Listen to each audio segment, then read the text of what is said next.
welcome back to my pod. Today I have Rose Buado and Jennifer Redondo Marquez. They are the authors of the wonderful book called In Her Purpose. Hi, guys. Hi. Hello. Thank you guys so much for hanging out with me. So, your book In Her Purpose is about, well, they have 40 stories of inspirational Asian women who basically redefine success on their own terms. Yes. That Yes. is so cool. I read your guys' bio and it said, I read that you're both from the Philippines and that's where your parents are from. So you grew up in very much Asian traditional values where parents encouraged you to pursue the safe careers, lawyers, doctor, nurses. But also you both were born in America, so you were also taught the more Americanized values where it's important to value your freedom of speech and be your own person. So those are definitely conflicting ideas. Mhm. So how did you decide to come up with the book, and what was that process like for you guys? A lot of questions. So both Rose and I were first generation born in America. We're cousins, so our moms are cousins, so we're also cousins. And we both grew up with military dads. So, of course, that's like one of the safe choices and stable careers. My mom was a nurse. So that's another stereotypical safe choice in the Filipino culture. And I was raised that way. I was raised to find a stable job once I got out of college, and really was encouraged to pursue the medical field because that's pretty much everyone in our family is either in the military or the medical field. And which is why Rose and I connect and are super close, is because when we were younger, we were one of the few that chose to stray away from the medical path and chose to do something different. Um, Rose being older, she was brave enough to like go first and and venture out. But for myself, um, actually not just for myself, but both of us were like the first generation in our family also to go to college in the United States. And both of us are the oldest in our family, so we were the first to go to college. Mhm. And that whole process was totally overwhelming. Um, Even then, my mom and dad wanted me to study biology and become a doctor, and I did that. I applied as a bio major, and as soon as I started to take classes, I realized that, you know, I might be able to do it and be book smart and get good grades, but it wasn't really super interesting to me. I gravitated more towards economics and statistics and just anything having to do with like money or um, business, which was not even talked about growing up, but I loved it. And so when I told my parents I want to switch and I want to go into the business world and into entrepreneurship, they were definitely not supportive. They were still kind of in denial. When I told them, I pretty much had to pick up a double major Mm. and tell them, well, I'm still kind of doing healthcare as my second major, but really, like I was doing internships in corporate America because I already knew that I wanted to enter the business world. So I kind of was doing things to humor my mom and dad. Like I applied as a bio major. I still took like a healthcare aspect. My first two internships in college were at healthcare companies. Like I did healthcare consulting. I did a pharmaceutical company as my internship, and I just hated them. I hated them both. I thought it was so boring. And so um, I had to find a way to go into corporate America. And I did that through consulting. And that's where I decided, okay, I can work for a huge corporation and make money and survive. And it wasn't until I finished college, did everything my parents asked me to do, and then I once they saw that I was stable and that I could afford to live on my own, that they're like, okay, we're going to kind of leave her alone for a little bit. Oh, nice. How about you, Rose? Mm-hmm. Well, my story was a little different. My parents were, my dad, actually, this part's similar. My dad was also in the military, but my mom was a teacher. She was a teacher in grade school when she was in the Philippines, for grade school when she was in the Philippines. And she and my father gave me the choice to do whatever it was that I wanted, right? They Lucky. just wanted me to be happy. Whatever works, as long as you're happy and as long as you make money, right? So those are the two things. However, because they gave me all of that, all of those choices, and because we are first generation, I didn't have the resources or the path of what was supposed to happen. So I honestly, in high school, I only applied for one school, for one college, because I had no idea that I could apply for more, or I thought it was too expensive to apply for more colleges because I think it was like $55 at that time to like That's enroll, cheap. right? Yeah, but at that time it was like, oh, my mom was like, that's so expensive, you know. So yeah, I only applied for one college. Good thing I got in. But it was only like, like 10 miles away from our house, 15 miles from our house. So from there, I had to learn on my own what was it that I was supposed to do, or like what was my next steps. Who am I supposed to talk to? What am I supposed to get? So the only major I picked in school was, well, first I went into as a marketing major. So I was like, oh, okay, I kind of like sales. I kind of like, I'm kind of good at that. And then I was like, okay, well, maybe fashion designing, or maybe it's I looked through everything. I went through the entire book just to like figure out what it was that I wanted to do. By that time, I still didn't know what I wanted to do. So I was like, I need to pick a major that's going to get me out of this college as fast as possible. So I picked communication studies because it had the fastest route and it was easy. I liked, you know, I liked talking. I was like, okay, I like to talk to people. That's a good thing. I like speaking in front of people. So I was like, okay, maybe this is it. I'll try this. So then from there, after college, I was like, okay, now what? What do I do? I still didn't know what I was supposed to do. So I just started applying. People were like, well, now you need to apply. You need to apply for jobs. Go on. I think back then it was, now it's like Indeed, right? Back then it was Monster or Career Builder or something like that. Oh my So, God. yes, right. Oh, ooh, I'm old. So I started applying there, and then I got a job at Fox Sports, and from Fox Sports, that's how I got into media and then corporate, and then I stood in the media and advertising world for at least 15 years. But at that point, I started feeling stuck and complete because this is not what I wanted to do. I was like, this thing to me right now is boring. Like I don't know what and why I'm here.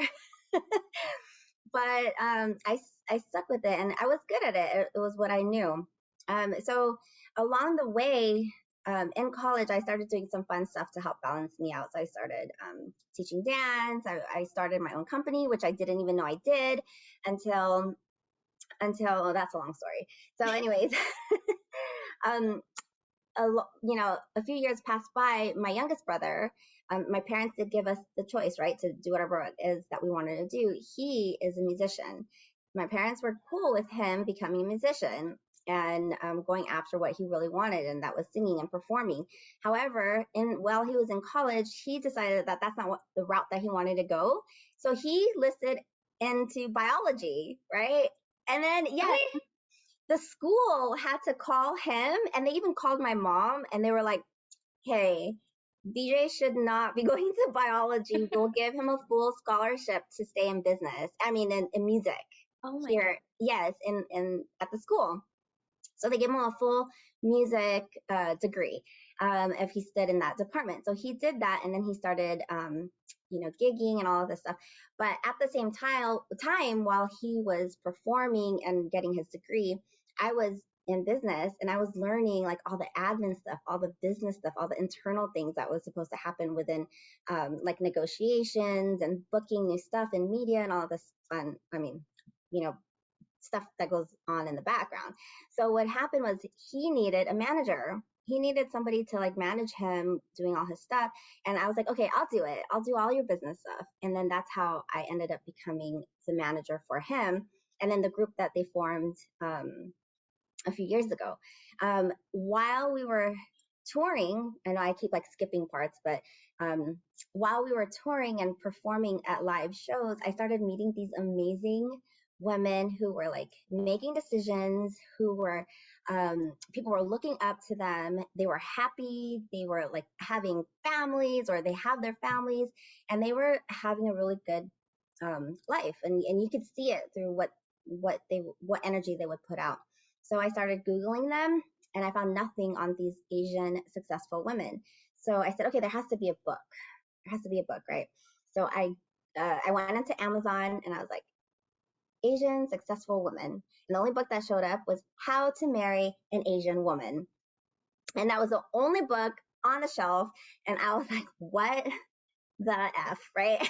Like, this is not right. So right away I called Jen and I was like, I'm gonna write a book and change this whole thing, and then we're gonna do it later. And she's like, no, it has to happen now. We have to do it now. And then so Jen really pushed us to get this whole book going. That was in 2018, and we were able to launch it in 2020 during the pandemic. Wow. Yes, long story. I'm so sorry. No, I mean, it gives us the insight of how you guys got there, which I think is really important. So while you were on the road, did you just collect all of these women, like just everyone that you met, you just put them in like a little bag? Like, I want to talk to this person. I want to talk to this person. Yeah, basically, because the reason why I was able to meet them was because they were the ones who were inquiring about the guys performing.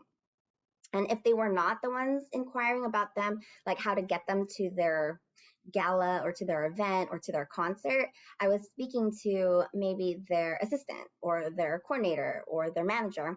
And then along the way during the process, I would start speaking with her, with the main decision maker. And I wanted to learn more about her. And then I realized that the people that were hiring the Philharmonic, which is the name of the group, were Asian women. Mm-hmm. And and they weren't paying like little money for them. It was a very big amount of money. And I was like, wait, how do you even get to make that decision and bring these guys out and have all that money to spend on on the whole event? And I was like, I'm doing something wrong. Like, they're just throwing away money like this, and there's something happening internal there. So I wanted to investigate, and I was like, I wanted to know who they were, how they got to that position, how did they even, how did they even think about them being able to run these billion-dollar industries. And some of them were entrepreneurs, some of them were they were CEOs of other companies that other people started. So they were all different ranges. Some people worked at like Universal, and there was one for the Warriors for basketball. So it was like, wow, all these amazing people, how did they get there? And I didn't find anything on them at all. No, so it's kind of sad. No, that's amazing. Really, I think that's the book. It says Asian women, that these people that you spoke to, but I think it's relevant to anybody, women, young men, whatever. I think it's relevant to everyone, because I think a lot of times, like you said, everyone is taught to pursue the common jobs, common jobs that you could Google on Indeed, career, back in the day, career builder or Monster. But yeah, we don't know that life we don't have to look like zombies, clocking in, clocking out, just barely going through life, not living, but just existing. But it is inspiring to see that people that look like us, that could have amazing jobs that they love, and it exudes through their energy and the way they carry themselves. They love their job. It's a unique position that no one really thought about. Mm-hmm. And they're getting paid pretty good money to do so. So yes, thank you for that book. Oh my gosh, you're so welcome. We're so excited about it. I was just amazed that there wasn't even a book like that out there, right? And to know that these women are working their butts off to get to that position or just to hustle to be who they are, like that's also a story in itself, right? Like we just need to support them and lift them up, and then the people who are going to be um, doing that for the future, we need to also lift them up and let them know that they can do it, and they can make it happen for themselves because these women did, right? Yeah, that's awesome. Yeah. So, on your path to breaking away from the traditional career path, and to you both, Rose and Jennifer, did you guys ever experience self doubt, fear, and discouragement? And if you did, how did you guys get past that? So, Jennifer, we'll start with you. I mean, honestly, the scariest thing for me was my parents, right? I mean, I was raised to like to obey them and make them proud, and of course like I felt guilty. They left their homes and countries and they came here to make a better life for us, and um in their mind, like that's a formula that works, right? You go to nursing school and you get a good paying job and you only have to work a few days a week if you want to, and you can still have a decent living and it's stable, right? So for me, partially, I felt guilty thinking like, oh, America, we have freedom of thought. And when you turn 18, you're an adult in America. So I can sign up for these classes. They won't even know if I go or not. They can't, my parents can't see my grades. It was just like so many things. And as background, I went to private school. So it was very strict, right? Like my parents knew everything. My classes were really small. Um, so I went from a bubble, and then I went to Berkeley. So it was like night and day. It was like super strict to super liberal, and a lot of freedom and a lot of hippies. And so, there's a lot of freedom of thought. And like my parents were really worried when I was going to go to school there. Even when my mom dropped me off, she basically was like, "Oh my, is it safe to leave you here? There's so many homeless people here on the streets, and there's boys in your bathroom on your dorm floor." And even the funny part was we were walking around on Telegraph, and she basically was like, "It smells like marijuana." And I started giggling because I'm thinking to myself, "Mom, how do you know what marijuana smells like?" you know and so honestly, like for me, it was like disappointing my parents and not doing what they wanted me to do. And it was scary because there's no one really in our family who was a business person. The only one before me was Rose, and she's only a couple years older than me. So, when we were in school at the same time, so it wasn't a lot to say, like, yeah, she's made it, you know? Your parents sound like my parents. They're very protective like that too. Yeah. Yeah. How about you, Rose? So while I was in corporate, I had a lot of self doubt because I was climbing up that ladder. I was learning a lot. I was also hating a lot, right? Not hating other people, but just hating the whole situation, that I wasn't able to help people that I really wanted to help. I was probably working on Excel sheets and negotiating rates and stuff like that, and trying to help, the bigger picture, trying to help the corporation make money. I wasn't happy where I was at because I couldn't. At that time I didn't know what it was, what I wanted to do, or what was going to make me happy. I was still trying to figure it out.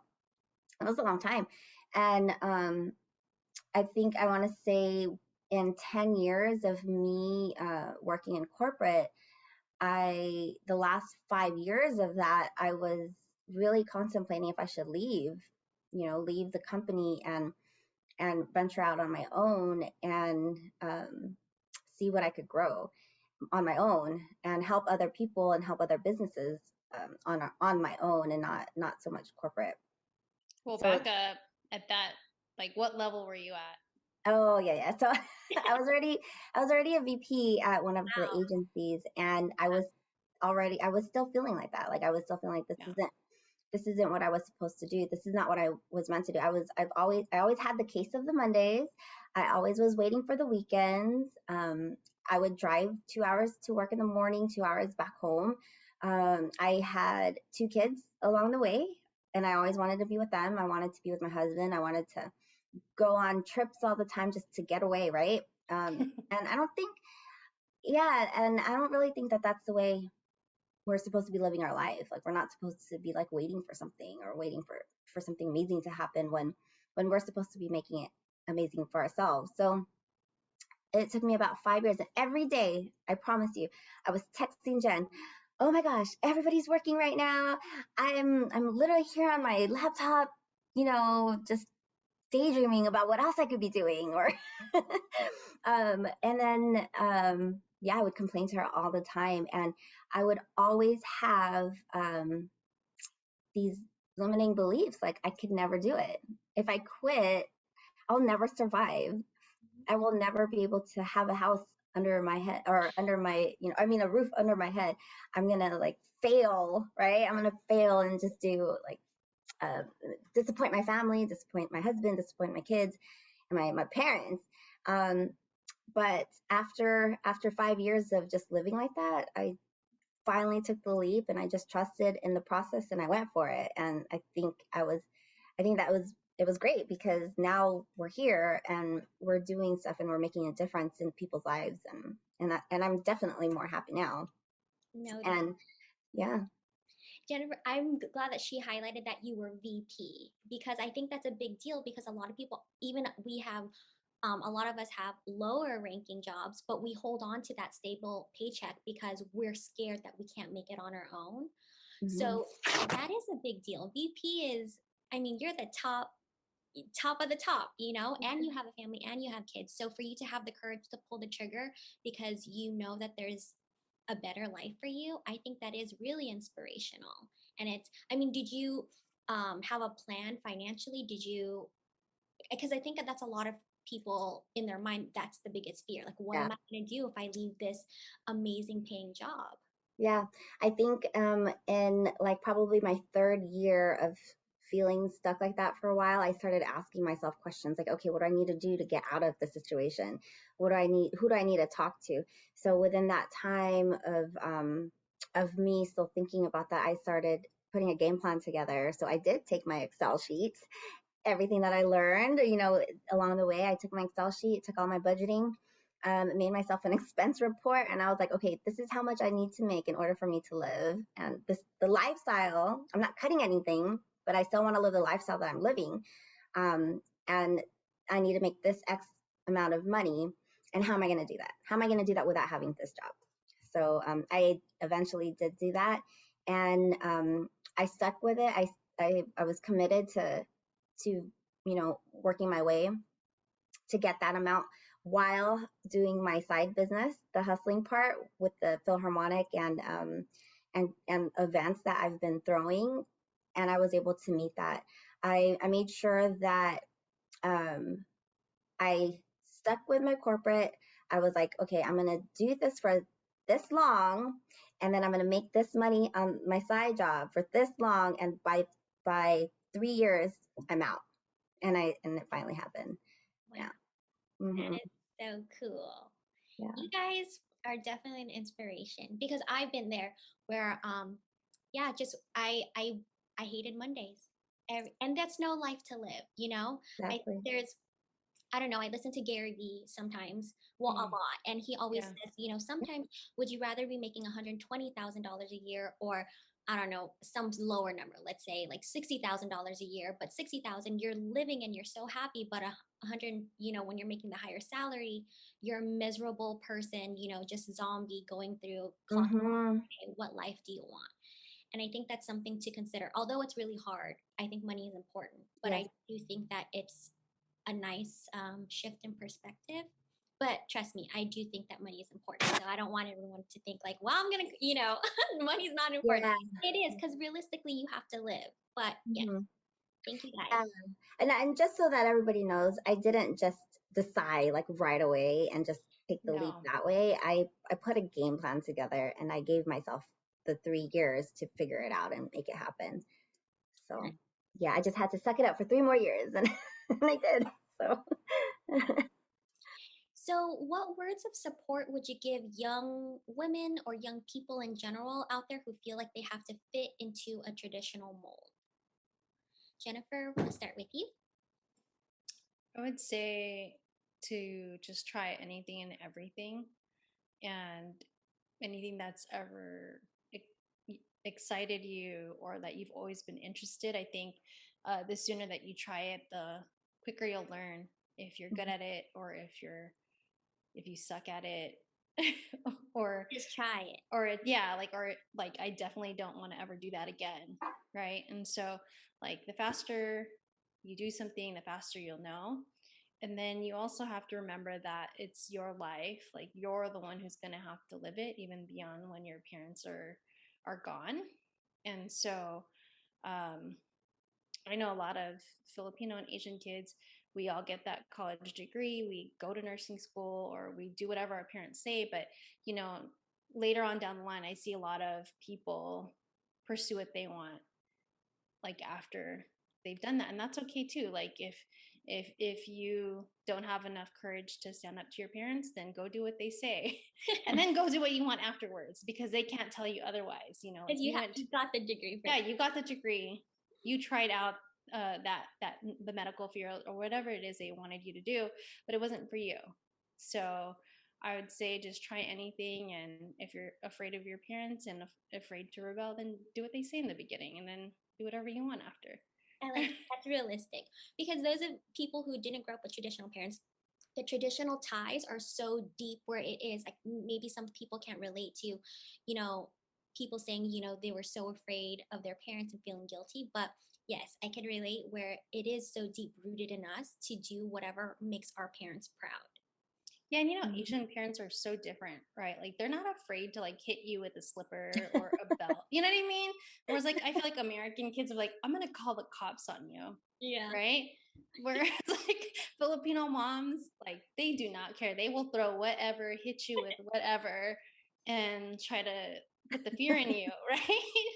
it's all like So yeah. exactly. It's like, okay, oh shoot, mom's getting mad. And like the minute she like takes her hairbrush or her slipper off, like I'm running for it. Right? So it's different. I feel like, I feel like Asian parents are really, really strict. Yeah. Rose, what's your word of support? Just to piggyback off of what John is saying about being young and trying new things, I remember one person told me this a long time ago. If you're young, go do whatever it is that you want to do, because you have time to fix it. If it doesn't work out, you have a lot of time to fix it if it doesn't work out. So just think of it that way. Like, as you grow, if you're almost done with high school or you're in college, really just do try everything you can. I tried everything that I could in college, all the majors that they gave. I went into each of the department. I interviewed them. I interviewed all of them and asked them, like, what kind of jobs can you get with this? How much do they make after college? I asked these questions, and then I just decided if it was the right path for me, and I didn't. I did go with it or I didn't go with it. Yeah. So definitely take advantage of you being so young, because you can fix it right away after. The second thing that I would say is or my other advice would be to, if you feel like you have something that you're really good at, you have a skill, you have a talent, you have something that just gives you joy or just makes you feel like it's not work, really cultivate that and really try to make it grow, and look around you and find out if other people are making money off of it. Because if people are doing what you love and they are making a living off of it, chances are you can do the same thing and you can do it better. So I would definitely go that route too. Awesome. Well, that's for the young people, but how about the people who we've been doing it for many, many years and we think we're too old to change careers?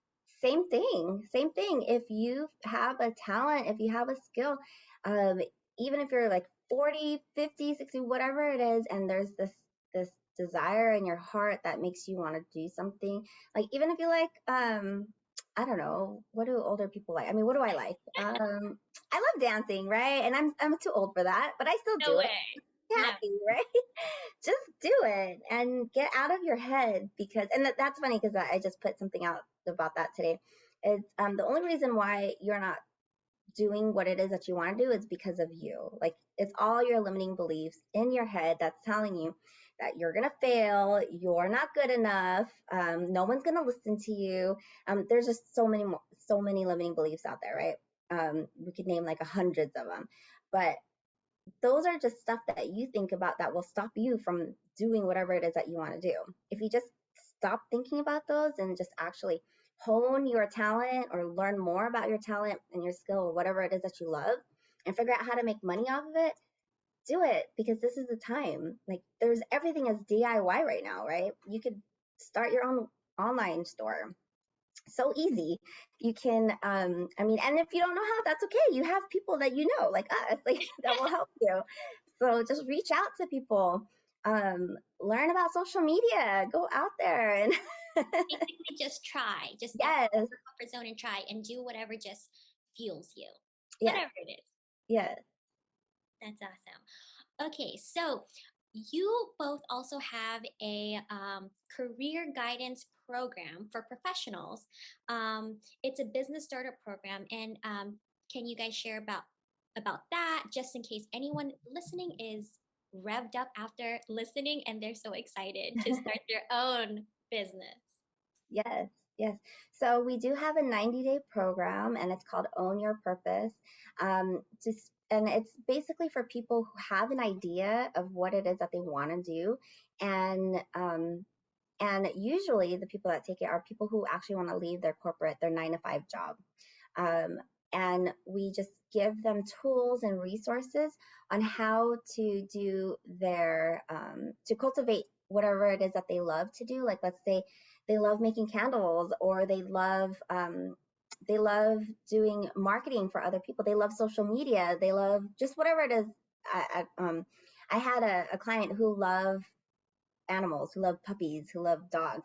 So they came up with a product called the leash you can do, and they make collars and they make these pet supply stuff. So it's just anything that it is that you have a desire to do in your mind, or if there's like an idea and you don't know how to start, this program would be for you. So we would start your business from A and then to Z, where we would actually launch it into the market, and then you'll have a full-on business after the 90 days, and we'll be able to share everything through social media, through SEO, whatever it is that you think that you can't do, we do. That's awesome. No, I like that just because I think the hardest part I think for a lot of people to just start their business is just starting because they don't know Hmm. they don't know what's the first step. So if you're listening and you're ready to start your own business, I would highly recommend this program. Your book is online on Amazon. Where else can they find this amazing book? Ooh, Jen. Yeah, it's actually available on a lot of different places. So it's on Amazon. It's also available on Barnes and Noble, and it's available at Target.com. And if you're in the SoCal area and you want a hard copy, you can go to Make Collectives in Long Beach, and that is in downtown Long Beach, and it's a women-owned business by one of the authors that's featured in the book, Kathleen Engel, and so she also carries our book in the stores. Awesome. Congrats on the Target.com. That's a huge deal. Yeah. We're so excited about that one. Yeah. So cool. Well, okay, before we wrap it up, where can listeners find more about you? You have the Instagram In Her Purpose. Anywhere else you want to direct all the listeners? On our website is inherpurpose.com, and pretty much every social media we're at In Her Purpose: Facebook, Instagram, TikTok, I like the LinkedIn. TikToks. Where else? Yeah, yeah, LinkedIn for sure. And then also our personal Instagrams too are available if you guys want to reach out to us on there. Okay, and they can find you on at In Her Purpose, the Mhm. Instagram. They can find you guys there. Very easy. Yeah. It's Awesome. yeah. Well, thank you guys so much for sharing your time with me. If you guys haven't already, hit the like button, subscribe, and share this pod. Thank you guys so much for tuning in. Thank you, Rose. Thank you, Jennifer. Tune in next time, guys. Bye. Thank you.